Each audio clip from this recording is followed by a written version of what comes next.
So while you were in college, you got an opportunity to play in the Cape Cod League, right? The freshman summer. So after my freshman year, right before my sophomore year, I played in the Hamptons League and pitched really well.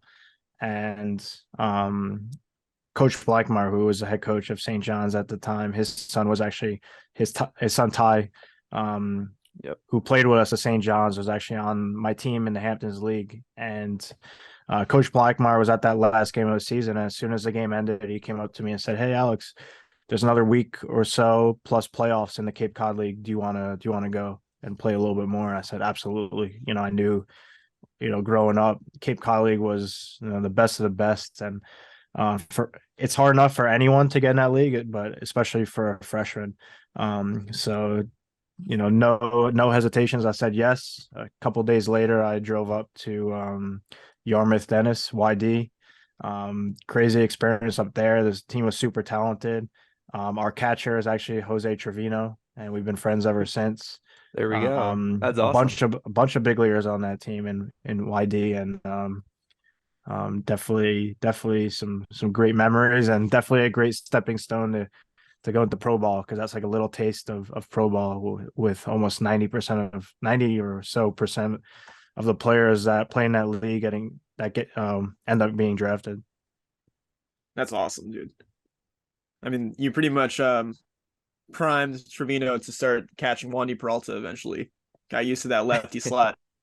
Yeah, I don't know if I threw to Jose though. I I'd have to ask him if he remembers. I don't know. He's probably caught a million people too, or he's probably caught a million people, and I've probably thrown a million people over the That's, years. I feel like catchers have photographic memories when it comes to stuff like that. I was Yeah, gonna say, I exactly. feel like Trevi is the type of guy to remember like Yeah. every person is thrown him. Yeah, he probably remembers the sign still. That's awesome. Yeah, that's a really unique way of getting into the league. And it's such an interesting culture in the Cape Cod League too, because I know a lot of people, the locals, go and see, and they don't realize they're seeing like some of the top talent in, collegiate level baseball, all going flooding to the Cape. Um, and like you said, countless pros that we see now, a lot of them go back to their time at the Cape, playing for various different teams across their college careers. So going as a freshman, that must have been really cool. Yeah, no, for sure. And I actually played a little bit the following year as well. I played for Chatham, the Chatham Anglers, which is probably most widely known for being featured in Summer Catch, the movie. Yeah. I think that's the team that's actually the movie is about. Pretty sick.